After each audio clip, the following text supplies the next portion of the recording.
Hello student, आज हम लोग एनसीईआरटी कक्षा 9वीं गणित का प्रश्नावली 1.2 अध्याय 1 संख्या पद्धति का प्रश्नावली 1.2 पढ़ेंगे। इस प्रश्नावली में हम लोगों को क्या क्या पढ़ना है पहले उसके बारे में जान लेते हैं। तो इस प्रश्नावली में जो हमको पढ़ना है, एक तो पढ़ना है इसमें हम लोगों को अपरिमेय संख्या के बारे में कि अपरिमेय संख्या क्या होती है, और इसमें हमको दूसरा पढ़ना है वास्तविक संख्या के बारे में, वास्तविक संख्या के बारे में कि ये संख्या क्या होती है। तो पहले हम लोग अपरिमेय संख्या को देख लेते हैं कि अपरिमेय संख्या हमारी क्या होती है। अपरिमेय संख्या हम लोग जैसा कि पिछले प्रश्नावली में देख चुके हैं कि परिमेय संख्या क्या होती है, कि वे संख्या है जिसको हम लोग p/q के रूप में लिख सकते हैं, हमारी परिमेय संख्या होती है। तो ये क्या होगा, जस्ट उसका अपोजिट हो जाएगा कि वे संख्या जिसको हम लोग p/q के रूप में नहीं लिख सकते हैं। तो इसको हम लोग एक बार लिख भी लेते हैं, है ना, कि वे संख्याएं जिन्हें हम p/q के रूप में नहीं लिख सकते हैं हमारी क्या हो जाती है, अपरिमेय संख्या कहलाती है। जैसे हमारा आ जाएगा इसमें √2, √3, √15, पाई, है ना, या 0.01, 0.11, 0.111, इसी तरह से क्या है कंटिन्यू चलता चला जाएगा, है ना, 0 फिर 4 टाइम्स 1 आएगा। तो ये सब संख्या हमारी क्या हो जाएगी, अपरिमेय संख्या। अगर इसको हम लोग रूट के रूप में, है ना, अगर समझना चाहें या दशमलव वाली संख्या के रूप में समझना चाहें तो इसको हम लोग इस तरह से भी लिख सकते हैं कि रूट की वे संख्याएं, है ना, जो क्या है रूट से बाहर नहीं निकल सकती हो, क्या हो जाएगी अपरिमेय संख्या। अगर यहाँ पे हमारा रहता है √4 तो ये क्या हो जाता है, इसका मान जाता है 2, तो इसको क्या है, इसके नीचे कुछ नहीं यानी एक छुपा हुआ है, तो इसको हम लोग परिमेय के रूप में लिख सकते हैं। तो जो √4 है हमारी क्या हो जाएगी, परिमेय संख्या, है ना। इसी तरह से रूट जो 16 है वो क्या हो जाएगी, इसका मान आ जाएगा 4 आ जाएगा जब ये रूट से बाहर निकलेगा। तो ये भी क्या हो जाएगा, है ना, इसके नीचे भी कुछ नहीं यानी एक छुपा हुआ, ये भी हमारी क्या हो गई, परिमेय संख्या हो जाएगी ये दोनों। लेकिन जो √2, √3, √5 इन लोग क्या है, हम लोग रूट से बाहर नहीं निकाल सकते हैं। तो ये सब क्या हो जाएगी, अपरिमेय संख्या। अगर इसको हम लोग रूट के रूप में और दशमलव वाली संख्या के रूप में अगर समझना चाहें तो ऐसे भी समझ सकते हैं, है ना। आप लोग चाहें तो लिख भी सकते हैं कि रूट वाली वे संख्या है जिसको हम लोग रूट के बाहर नहीं निकाल सकते हैं, वे हमारी अपरिमेय संख्या होती है। और, है ना, जिसको हम लोग रूट के बाहर निकाल सकते हैं वे संख्या हमारी परिमेय संख्या हो जाएगी। उसी तरह से दशमलव वाली वे संख्या है, जैसे, है ना, अगर यहाँ पे हम लोग लिख दें 0.111 जो संख्या बार बार रिपीट हो रही है तो ये भी हमारी हो जाएगी क्या, परिमेय संख्या हो जाएगी। लेकिन, है ना, या इस तरह से ये भी क्या है चलता चला जा रहा है, या वे संख्या है जो कुछ अंकों के बाद क्या है ख़त्म हो जा रही हो, जैसे 2.15 ये हमारा क्या है, इसके है ना, यहाँ पे 5 में जाकर के ये संख्या खत्म होगी दशमलव के बाद, तो ये भी संख्या हमारी क्या हो जाएगी, ये भी परिमेय हो जाएगी। लेकिन वे संख्या जो दशमलव के बाद कंटिन्यू क्या है बढ़ती चली जा रही है और ना ही वो संख्या रिपीट भी नहीं हो रही है ना, तो वे संख्या अपरिमेय संख्या होगी। तो आप लोग इसको लिख सकते हैं कि दशमलव वाली वे संख्याएं जो दशमलव के कुछ अंकों के बाद या तो समाप्त हो जा रही हो, है ना, ख़त्म हो जा रही हो, या तो वे संख्या, है ना, या वे संख्याएं जो दशमलव के बाद कंटिन्यू क्या है रिपीट हो रही हो, है ना, वे संख्या परिमेय संख्या होगी। और वे संख्या जो दशमलव के बाद, है ना, बढ़ती चली जा रही हो और ना ही रिपीट भी नहीं हो रही है तो वे संख्या हमारी क्या हो जाएगी, अपरिमेय संख्या हो जाएगी। इसके बारे में हम लोग अगले प्रश्नावली में थोड़ा सा डिस्कशन करेंगे। इस प्रश्नावली के लिए इतना काफ़ी है। और जो दूसरा हमारा है वो क्या है, वास्तविक संख्या, तो उसको भी हम लोग देख लेते हैं। वास्तविक संख्या दूसरा आ जाएगा हमारा वास्तविक संख्या। वे संख्या, है ना, वास्तविक संख्या वे संख्या होती है जिसमें परिमेय संख्या और अपरिमेय संख्या दोनों होती है। वे संख्या वास्तविक, इसको भी हम लोग लिख लेते हैं वास्तविक, है ना। ये क्या हो गई हमारी, वे संख्या वास्तविक संख्या होती है जिसमें परिमेय व अपरिमेय संख्या दोनों होते हैं। या इसको हम लोग इस तरह से भी लिख सकते हैं कि परिमेय और अपरिमेय संख्या के समूह को वास्तविक संख्या कहते हैं। अगर हम लोग कोई, है ना, एग्जाम्पल के लिए कोई थैला लें, है ना, एग्जाम्पल के लिए हम लोग एक थैला लिए, इसमें हम लोग परिमेय संख्या को भी डाल दिए और अपरिमेय संख्या, जैसे हम लोग √2, √3, पाई, ये सब हमारी क्या होगी, अपरिमेय संख्या।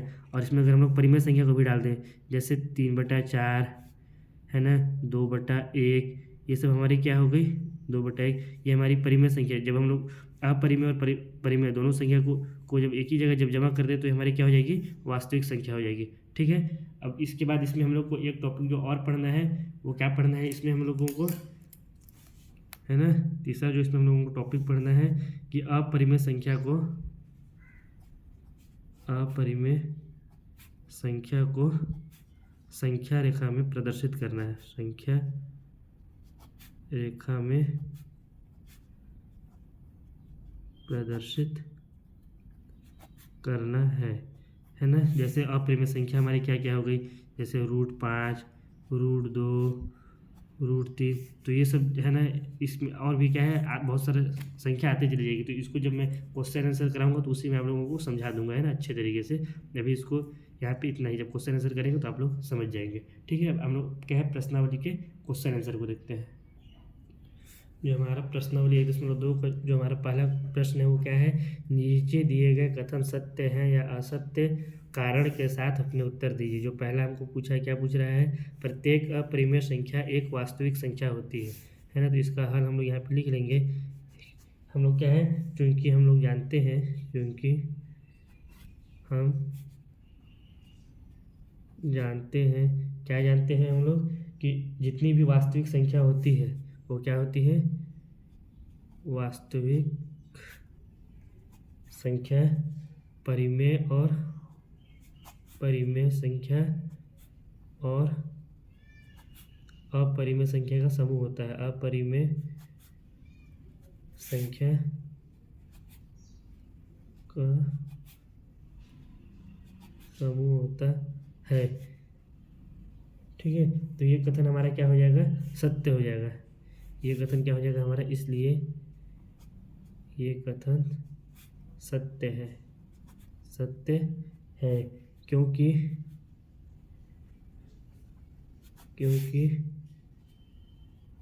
प्रत्येक अपरिमेय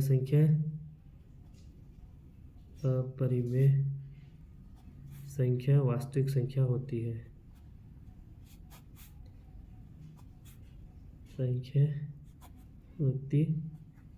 तो यह बहुत ही सिंपल सा क्वेश्चन था। जब जो हमारा दूसरा क्वेश्चन है उसको देख लेते हैं। जो अगला प्रश्न है हमारे सामने वो क्या बोल रहा है कि संख्या रेखा का प्रत्येक बिंदु √m के रूप का होता है, जहाँ m एक क्या है, प्राकृतिक संख्या है। तो सबसे पहले तो हम लोग संख्या रेखा के बारे में जानते हैं, है ना, कि एक रेखा की क्या है ना, इसमें क्या है, धनात्मक संख्या भी होती है, जैसे ये हमारी क्या हो गई, संख्या रेखा है, और इसमें ऋणात्मक संख्या भी होती है। ठीक है, इसी तरह से चलता जाएगा। और हम लोग प्राकृतिक संख्या भी के बारे में भी जानते हैं कि प्राकृतिक संख्या क्या होती है। जो प्राकृतिक संख्या है हमारी क्या होती है, प्राकृतिक संख्या होती है 1, 2, 3, 4, और यहाँ पे हमको क्या बोला है, प्राकृतिक संख्या क्या है, यहाँ पे ये m है, m क्या है, हमारी प्राकृतिक संख्या है। ठीक है, और इसको क्या बोला है, √m के बारे में बोला है। अगर हम यहाँ पे अगर m की जगह √m लें, और √m में हम लोग क्या है, m की जगह में क्या रखें, हम लोग 1 रखें, m की जगह में क्या रखें, तो इसका मान कितना आएगा, 1 आएगा। इसके जगह में अगर हम लोग 2 भी रखेंगे तो इसका मान फिर कितना आता है, 1.414, और ये क्या है, बढ़ता चला जाता है।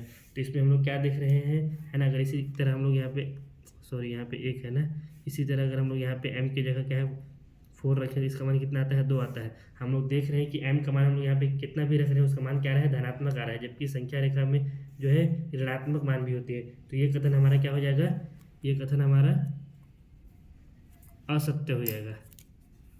ये कथन है ना, अगर हम लोग यहाँ पे अगर √m की जगह में 1 रख रहे हैं तो इसका मान 1 आ रहा है, √m की जगह में मान हम लोग अगर 2 रख रहे हैं तो इसका मान भी धनात्मक आ रहा है, √m की जगह में अगर हम लोग 4 रख रहे हैं इसका मान भी धनात्मक आ रहा है ना। जबकि हम लोग देख रहे हैं कि संख्या रेखा में जो मान हमारा वो क्या है, ऋणात्मक आ रहा है ना। संख्या रेखा में ऋणात्मक भी संख्या रहती है और धनात्मक भी रहती है, लेकिन अगर यहाँ पे हम लोग देखें तो जितना भी मान हमारा क्या आ रहा है वो धनात्मक आ रहा है।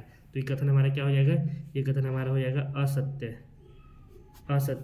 और क्यों होगा असत्य, है ना, क्योंकि किसी भी, इसको हम लिख देते हैं, क्योंकि किसी भी प्राकृतिक संख्या के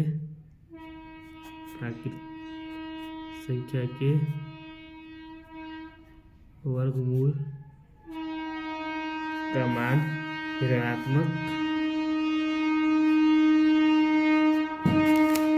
नहीं होता है, नहीं होता है ना, जबकि संख्या रेखा में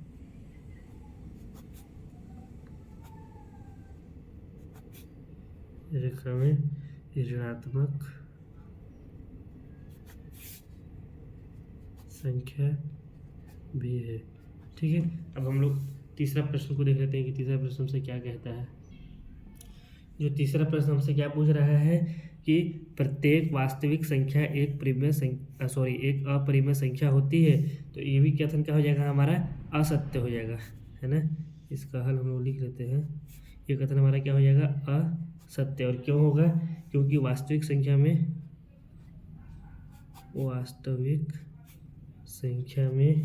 परिमेय और अपरिमेय, परिमेय व अपरिमेय दोनों आते हैं,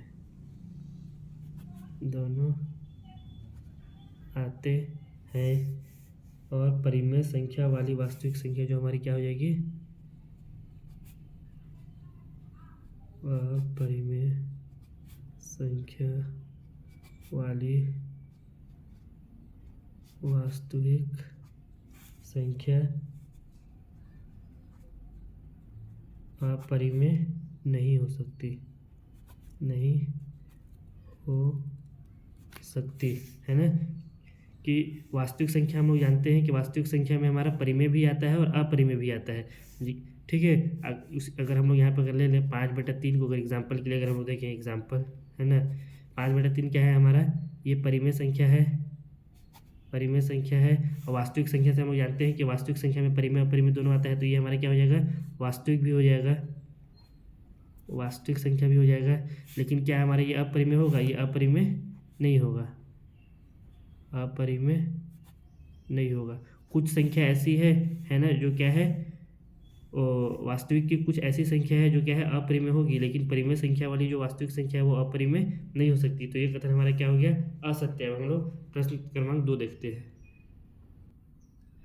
जो हमसे अगला प्रश्न जो हमसे क्या कह रहा है, क्या सभी धनात्मक पूर्णांकों के वर्गमूल अपरिमेय होते हैं, यदि नहीं तो एक ऐसी संख्या के वर्गमूल का उदाहरण दीजिए जो एक परिमेय संख्या है ना। इसका हम लोग हल सॉल्यूशन लिख लेंगे, हल लिख लेंगे, है ना।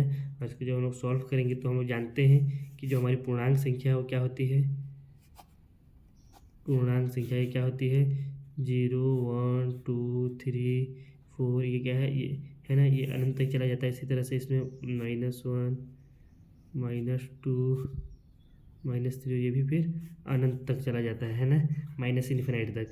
इसमें हम लोग देखते हैं कि माइनस वाली भी संख्या होती है, धनात्मक भी और ऋणात्मक भी। लेकिन हमको आगे क्या बोल रहा है कि सभी धनात्मक पूर्णांकों के वर्गमूल, है ना, यानी इनका हमको वर्गमूल नहीं लेना है, सिर्फ इनका वर्गमूल लेना है। ठीक है, धनात्मक पूर्णांक में क्या क्या आ गया, जैसे हम लोग अगर यहाँ पे देखें, है ना, कि अगर √1 इसका वैल्यू कितना आ गया, 1। इसी तरह से अगर हम लोग √4 देखें तो इसका वैल्यू कितना आ जाएगा, 2 आ जाएगा। हम लोग अगर यहाँ पे वर्गमूल में 9 करें तो इसका मान कितना आ जाएगा, 3 आ जाएगा, है ना। इसी तरह से अगर हम लोग वर्गमूल 2 करें तो इसका मान कितना आ जाएगा, 1.414, और ये क्या है आगे बढ़ता चला जाता है। तो ये संख्या क्या हो गई हमारी, ये परिमेय हो गई, ये भी परिमेय, ये भी परिमेय, ये क्या हो गई, ये अपरिमेय संख्या है ना। अगर इसी तरह से अगर हम √3 को करें तो इसका मान वैल्यू कितना आता है, √3 का 1.732, ये भी क्या है बढ़ता चला जाएगा। तो इसमें हम लोग देख सकते हैं कि जो धनात्मक पूर्णांक वाली संख्या है ना, उसका वर्गमूल एक तो परिमेय भी आ रहा है और अपरिमेय भी आ रहा है। तो ये कथन हमारा क्या हो जाएगा, असत्य हो जाएगा, है ना, असत्य। ठीक है, क्योंकि, है ना, इसको हम लोग लिखेंगे क्योंकि धनात्मक पूर्णांकों के वर्गमूल, धनात्मक पूर्णांकों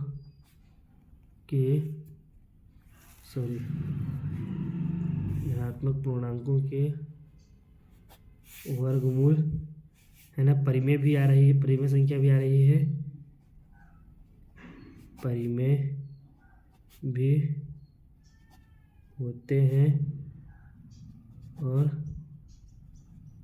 अपरिमेय भी होती है है ना। जब हम लोग यहाँ पे धनात्मक पूर्णांक में जब रूट 1 रखे तो इसका वैल्यू कितना आया 1, ये हमारी क्या हो गई परिमेय संख्या है ना। जब यहाँ पे रूट की जगह में जब हम लोग धनात्मक पूर्णांक वर्गमूल 4 का जब निकाले तो कितना आया 2 आया, 9 का 3 आया, ये सब हमारी क्या हो गई परिमेय संख्या है। और जब यहाँ पे हम लोग रूट में जब 2 रखे इसका वैल्यू कितना है 1.414, फिर यह क्या है आगे बढ़ता चला जाता है, ये हमारी क्या होगी अपरिमेय संख्या। इसी तरह से रूट 3 का निकालेंगे तो 1.732, ये भी क्या है बढ़ते चला जा रहा है, ये भी क्या होगी हमारी अपरिमेय संख्या है। तो ये सब हम है ना, इसमें जब हम लोग धनात्मक पूर्णांक का जब वर्गमूल करते हैं तो उसमें परिमेय और अपरिमेय दोनों आ रहा है, तो ये हमारे क्या हो गया असत्य है, ये कथन हमारा क्या हो गया असत्य है। हम लोग अगला प्रश्न देखते हैं। जो अगला प्रश्न है हमारे पास वो क्या कह रहा है, दिखाइए कि संख्या रेखा पर रूट 5 को किस प्रकार निरूपित किया जा सकता है ना। तो इस ये भी क्वेश्चन हमको क्या कह रहा है ना, ये क्वेश्चन हमको ये कह रहा है कि एक संख्या रेखा है, जैसे ये हमारे पास एक संख्या रेखा है 1 2 -1, हमको ये बोल रहा है कि इस रेखा में हमको क्या है रूट 5 को प्रदर्शित करना है। तो इसके लिए हमको कुछ नहीं करना है ना, इस क्वेश्चन को बनाने के लिए हमको क्या करना है पाइथागोरस प्रमेय बस आना चाहिए है ना। तो पाइथागोरस प्रमेय हम लोग देख लेते हैं कि जो पाइथागोरस प्रमेय है वो क्या होता है। पाइथागोरस प्रमेय, जो पाइथागोरस प्रमेय होता है वो किसके लिए होता है, समकोण त्रिभुज के लिए होता है। पाइथागोरस प्रमेय है ना, इसको हम लोग लिखते हैं सॉल्व, इसको हम लोग ठीक है। पाइथागोरस प्रमेय वो समकोण त्रिभुज के लिए होता है। पाइथागोरस प्रमेय क्या कहता है, जैसे ये एक समकोण त्रिभुज हो गया 90 डिग्री का, ये हो गया हमारा लंब, ये हो गया आधार और ये हो गया हमारा कर्ण। तो पाइथागोरस प्रमेय हमको कहता है कि कर्ण का जो वर्ग होता है वो लंब के वर्ग के और आधार के वर्ग के इक्वल होता है। मतलब जो कर्ण का स्क्वायर है वो लंब के स्क्वायर और आधार के स्क्वायर के इक्वल होता है, ये हमको पाइथागोरस प्रमेय कहता है। तो इसमें हमको क्या करना है, रूट 5 दिया है क्वेश्चन में, तो हमको बस यहाँ पे लंब को और आधार को है ना ऐसा रखना है, यहाँ पे वे संख्या रखनी है कि यहाँ पे हमारा जो कर्ण है वो रूट 5 आ जाए। तो अगर हम लोग यहाँ पे ऐसा करें ठीक है कि अगर हम लोग आधार को अगर हम लोग यहाँ पे 2 यूनिट ले लें और लंब को 1 यूनिट ले लें तो हमारा जो कर्ण है वो रूट 5 आ सकता है। कैसे आएगा उसको भी हम लोग करेंगे तो समझ में आएगा। आप लोग को भी थोड़ा सा अटपटा लग रहा होगा, लेकिन आप लोग जब क्वेश्चन आंसर जब खुद से करेंगे तो आप लोग को खुद ब खुद ही समझ में आने लगेगा है ना। अगर यहाँ पे कर्ण स्क्वायर बराबर अगर लंब को हम लोग कितना ले लें, लंब को अगर हम लोग 1 यूनिट ले लें के स्क्वायर प्लस अगर आधार को हम लोग कितना ले लें 2 यूनिट ले लें है ना, तो ये कितना हो जाएगा कर्ण का स्क्वायर बराबर 1 का स्क्वायर कितना होता है 1 और 2 का वर्ग कितना हो जाएगा 2 दूना 4। तो ये कर्ण का स्क्वायर कितना हो जाएगा 5, सॉरी कर्ण का स्क्वायर 5 हो गया। जब यहाँ से अगर हम लोग वर्गमूल हटाएंगे तो क्या हो जाएगा, इस तरफ अंडर रूट लग जाएगा, ये इसका नियम ही है ना। अगर यहाँ से अगर हम लोग वर्गमूल को हटाते हैं तो यहाँ पे क्या हो जाएगा, यहाँ पे अंडर रूट लग जाएगा। तो हमारा कर्ण क्या आ गया रूट 5 आ गया। अब हमको बस कुछ करना नहीं है, बस यही हमको इसमें निकालना था। अब हमारा कर्ण, अब इस क्वेश्चन को हम लोग को आगे सॉल्व करने के लिए एक स्केल का जरूरत पड़ेगा है ना, एक पेंसिल, एक प्रकार और एक चांदा है ना। इतने की सहायता से क्या है अब इस क्वेश्चन को हम लोग आगे सॉल्व कर सकते हैं।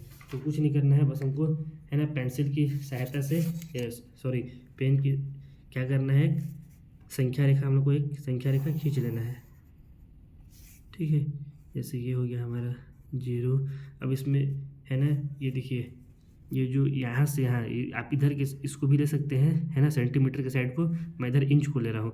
मैं यहाँ 2 इंच को 1 यूनिट मान रहा हूँ ठीक है, 2 इंच को 1 यूनिट मान रहा हूँ। तो एक ये हो गया, एक ये हो गया, इसी तरह से इधर भी 1 यूनिट ये हो गया और 1 यूनिट ये हो गया। ये हो गया मेरा 1 2 -1 -2 ठीक है।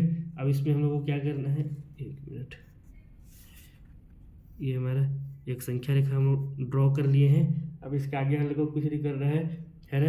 ये हम लोग यहाँ पे ऊपर में जब यहाँ पे हम लोग जब इसको सॉल्व कर रहे थे पाइथागोरस प्रमेय, तो यहाँ पे हम लोग लंब को कितना माने थे 2 माने थे। तो यहाँ पे हमारा सॉरी आधार को हम लोग यहाँ पे 1 मिनट, आधार को हम लोग यहाँ पे 2 यूनिट माने थे है ना। तो यहाँ पे जो हमारा आधार क्या है ना, यहाँ से क्या है ये जो 2 यूनिट है, यहाँ से हम लोग एक 90 डिग्री का कोण खींच लेंगे। जैसे यहाँ पे हम लोग एक रखें और 90 डिग्री का एक हमारा ये यहाँ से कोण हो गया, ठीक है। और यहाँ पे हमारा जो लंब था वो कितना था, ऊपर में जब हम लोग इस क्वेश्चन को, एक मिनट इसको हम लोग ऐसे मिला लेते हैं पहले, ये हम लोग ऐसे मिला लिए, ठीक है। अब यहाँ पे हम लोग देखें कि जब हम लोग इसको सॉल्व कर रहे थे पाइथागोरस प्रमेय, तो यहाँ पे हम लोग लंब को कितना यूनिट माने थे, लंब को 1 यूनिट माने थे। तो यहाँ पे भी हम लोग क्या करेंगे, इसमें से है ना जो हमारा लंब होगा उसको 1 यूनिट कर लेंगे, है ना। इसको हम लोग पहले यहाँ से देखें, यहाँ से इतना 2 इंच को हम लोग 1 यूनिट माने थे, तो ये हमारा क्या हो गया, 1 यूनिट हो गया। इसके ऊपर वाला को हम लोग क्या करते हैं, इसको हम लोग इरेज कर दे रहे हैं। ये हमारा इसको हम लोग मान लेते हैं पॉइंट ए। यहाँ से हम लोग क्या किए, एक 90 डिग्री का है ना कोण खींच लिए। अब इससे हम लोग क्या करेंगे, बिंदु ओ को हम लोग यहाँ से मिला लेंगे। ये हमारा ए हो गया, ये ओ हो गया, इसको हम लोग पॉइंट देते हैं, पॉइंट बी नाम दे देते हैं, ठीक है। तो ये हमारा कितना हो जाएगा, ओ से भी ये √5 हो जाएगा। ये हमारा कर्ण हो गया, ये लंब हो गया था, ये हमारा कितना हो गया था 1 यूनिट ये, और यहाँ से यहाँ हमारा कितना हो गया, ये 2 यूनिट हो गया। आधार को हम लोग ऊपर में 2 माने थे, और ये हमारा जो कर्ण है ये कितना हो जाएगा, ये √5 हो जाएगा। ये कैसे 5 आया, इसको हम लोग यहाँ पे है ना जो कर्ण हमारा √5, इसको ऊपर में हम लोग याद कर लिए। अब कुछ नहीं करना है, बस है ना यहाँ से एक ड्रॉ करना है ओ से, और ये यहाँ से एक इसमें रेखा को ऐसे करके मिला देना है। तो जितना दूरी ये है उतना ही दूरी ये है, तो ये हमारा क्या हो गया, जितना दूरी ये उतना ही दूरी ये, तो ये हमारा √5 है ओ से बी, तो ये भी हमारा कितना हो जाएगा √5। इसको हम लोग नाम दे देते हैं पॉइंट सी, पॉइंट सी। अब इसको हम लोग यहाँ पे साइड में थोड़ा सा ऊपर में लिख भी लेते हैं कि जो हमारा ओ बी है वो कितना है √5, और ओ बी और ओ सी दोनों आपस में क्या है, इक्वल है। तो हमारा ओ सी क्या हो जाएगा, ये हो जाएगा √5। तो यहाँ पे जो हमारा आ जाएगा सी, पॉइंट सी आ गया है, यही हमारा क्या है, पॉइंट सी ही √5 है। हमको यही बोला था, ये हमारा क्या हो गया, ये हमारा हो गया आंसर। इस तरह से एक क्वेश्चन आपको मैं और समझा देता हूँ, फिर आपके लिए क्या है और ईजी हो जाएगा। एक प्रश्न हम लोग है ना इससे रिलेटेड और देख लेते हैं, अगर इस प्रश्न को फिर क्या है आपके लिए और इजी हो जाएगा इस क्वेश्चन को समझना। बोल रहा है ना एग्जाम्पल क्वेश्चन है कि दिखाइए कि संख्या रेखा पर √2 को किस प्रकार निरूपित किया जा सकता है। तो हमको कुछ नहीं कहा है, बस वही क्वेश्चन है हमारा, है ना कि एक हमारी ये संख्या रेखा है ना, सॉरी ये हमारी संख्या रेखा है, यहाँ से 1 2 -1 हमको कुछ नहीं कहा है, हमको बोला है कि इस रेखा पे हमको दिखाना है √2 की, हमारा √2 जो है वो कहाँ पे आ रहा है। तो कुछ नहीं करना है इसके लिए हमको, है ना। अभी हम लोग देख लिए, बस इसमें हम लोग को पाइथागोरस प्रमेय को लगाना है, ठीक है। पाइथागोरस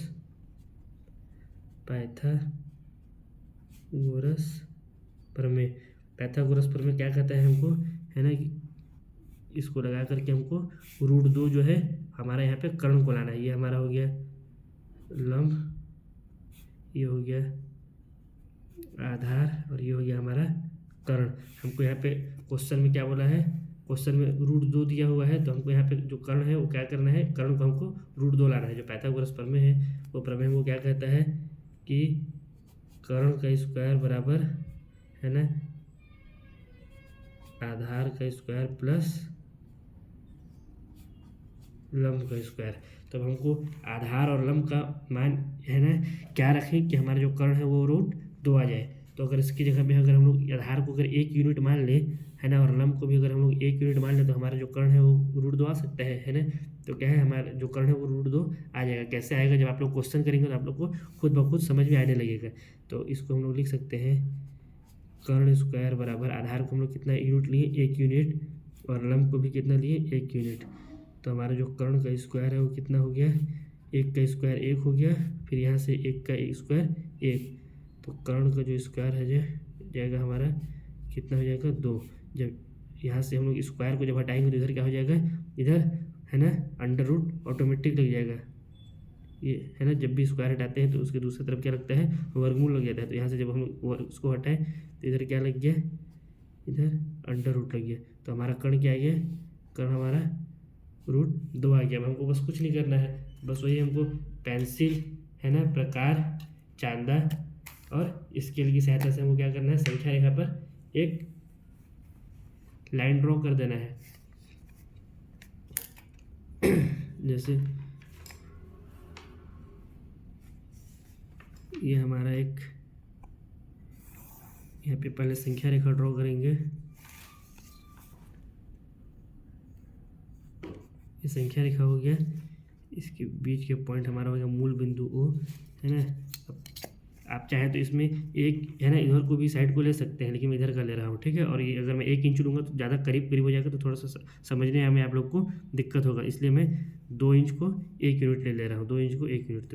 तो यहाँ हो गया पॉइंट 1, यहाँ हो गया पॉइंट 2, है ना। यहाँ पे हो गया -1, यहाँ हो गया -2, इसी तरह से ये बढ़ता चला जाएगा। अब कुछ नहीं करना है, यहाँ पे हम लोग आधार कितना लिए थे, आधार को हम लोग यहाँ पे 1 लिए थे, तो है ना पॉइंट 1 से, है ना, यूनिट 1 से हम लोग को क्या करना है, 90 डिग्री का एक कोण बना लेना है। ये हमारा ये हो गया, यहाँ से 90 डिग्री का एक ऐसे हम लोग कोण बना लिया, और इस लाइन को हम लोग आपस में मिला देंगे।